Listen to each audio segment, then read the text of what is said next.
Sijui sana nani huwa ana-advise Mr. President kwa sababu kuna vile anapea advices zingine za kuangusha hii nchi. Ya kwanza tumeona health sector inaanguka kwa sababu SHA is not working na bado huko wanasema is working. Hata kuna some of MPs waliprove ya kwamba SHA is not working. Na bado mnasukuma SHA mnasema is working. La pili, tumeona juzi education sector ndio hiyo pia inakufa. Kwa sababu I don't think mtu mwenye anakuja na idea ya kwamba tusikuwe na compulsory subject which is mathematics. Mathematics is everywhere. Kwa mshahara yako mathematics iko. Ukitaka ujenzi lazima ukutane na hesabu. Pesa lazima hesabu ikue.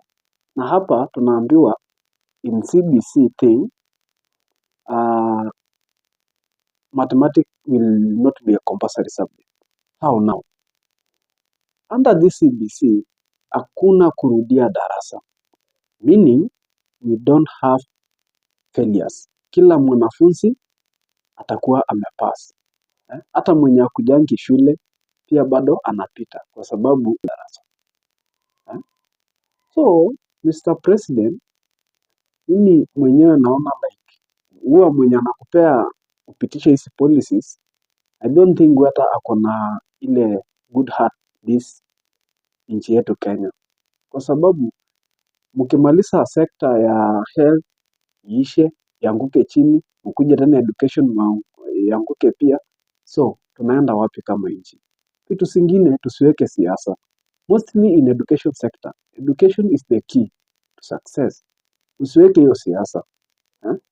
Kwa sababu polisi zingine mnaweka hapo yenye hata itakuwa mnasaidia mtu. Itakuwa mtu anaenda shule, mwishowe tu anakuja tu kurandaranda. Hata akipata kazi haitamsaidia kwa sababu hana hesabu kujua pesa yake atatumia aje.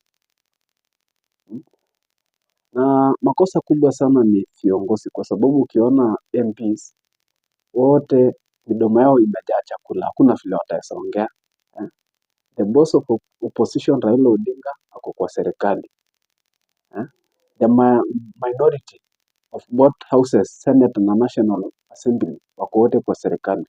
So, hakuna mtu ule atafaitia mwananchi wa kawaida. So, it is upon sisi kama wananchi tuamke to fight for our right kwa sababu viongozi wenye tumeweka hapo as a representative, I don't think hata bado wanafikiria mwananchi wa kawaida.